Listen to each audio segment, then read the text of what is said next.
y ahorraran a los soviéticos el trabajo de matarlos. Pero la orden de Paulus no detuvo los suicidios. Las armas alemanas disponían ahora únicamente de un cartucho diario que solo podía usarse en caso de emergencia. Incluso después de la retirada del grupo de ejércitos A, Hitler siguió negándose a permitir que los desgraciados hombres se rindieran. Enloquecidos por el hambre, siguieron resistiendo tenazmente. Tras perder ambas pistas de aterrizaje, la Luftwaffe intentó lanzar los suministros en paracaídas. Los hombres hambrientos fueron incapaces de recoger los contenedores, viendo impotentes cómo caían en tierra de nadie, o peor aún, en poder de sus enemigos.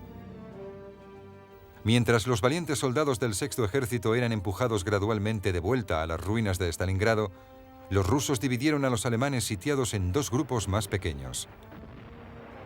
El final era evidente. Pero Hitler no quería aceptar que los esfuerzos sobrehumanos de la resistencia alemana llegaran a su fin. El 30 de enero nombró a Paulus mariscal de campo. Ningún mariscal de campo alemán se había rendido en el campo de batalla desde la unificación alemana, lo que indicaba claramente que se esperaba que Paulus se suicidara o luchase hasta el final. De hecho, no hizo ninguna de las dos cosas. Al día siguiente, el 31 de enero de 1943, Paulus se rindió. Con él había 90.000 hombres demacrados y enfermos que se arrastraban como zombies para ser detenidos por los rusos. Solo 5.000 sobrevivirían y volverían a Alemania. Creo que es uno de los episodios más tristes de toda la batalla. Cuando los alemanes dejaron las armas y fueron apresados, esos hombres muertos de hambre sufrieron un trato inhumano y bárbaro. 90.000 alemanes fueron hechos prisioneros y solo 5.000 sobrevivieron y pudieron volver a Alemania, algunos incluso 13 o 14 años después.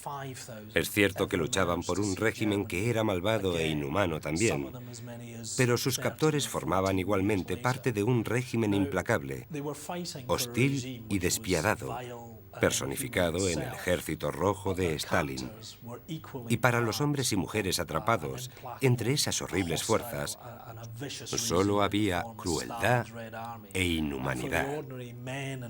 Y creo que ese último capítulo es una ironía final. Incluso después de rendirse, cuando a los alemanes se les había prometido buen trato, los rusos rompieron esa promesa y todo sería todavía más inhumano durante los siguientes 30 años. Es realmente un horrible final para una horrible batalla.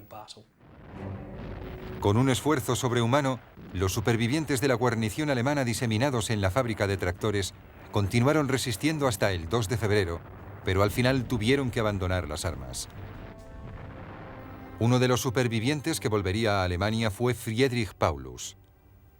Desertó y se unió a la causa soviética mientras estaba prisionero y empezó a trabajar para el Grupo de Liberación de Alemania, un intento ruso por minar el espíritu luchador del ejército alemán.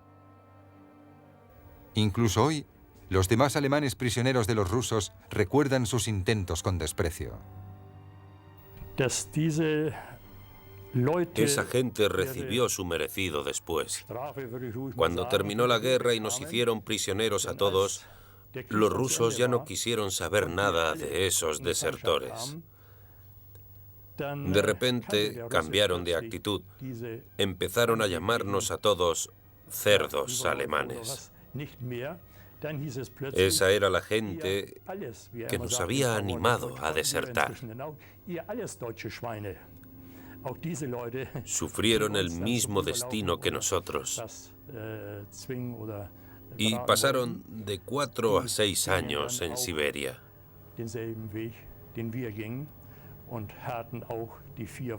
A mi entender, fue un castigo menor por su traición. Esa gente no me merece mucho respeto, porque lo peor que se puede hacer en este mundo es traicionar a tus compañeros. A pesar de los esfuerzos de la maquinaria de propaganda nazi por dar importancia a los defensores de Stalingrado, con historietas sobre heroísmo como estas de la revista de la Wehrmacht, La magnitud del desastre era evidente.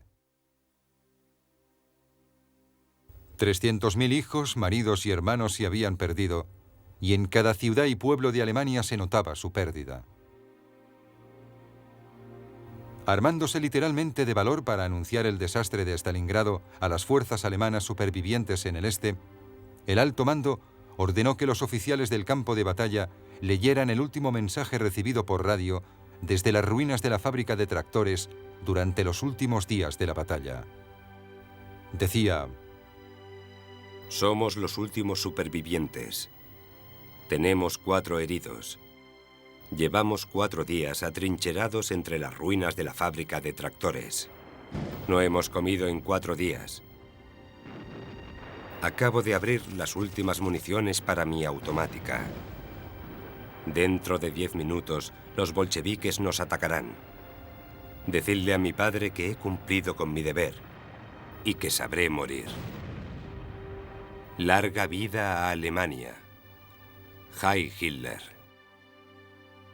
Creo que la paradoja de la batalla de Stalingrado es que ninguno de los bandos esperaba librarla. Los alemanes no lo esperaban y los rusos tampoco. Para Hitler y Stalin, la batalla de Stalingrado se convirtió en una prueba de voluntad, una prueba de compromiso, una prueba de capacidad política y una señal política. Y en su intento por reducir Stalingrado, el Sexto Ejército se metió cada vez más en la ciudad.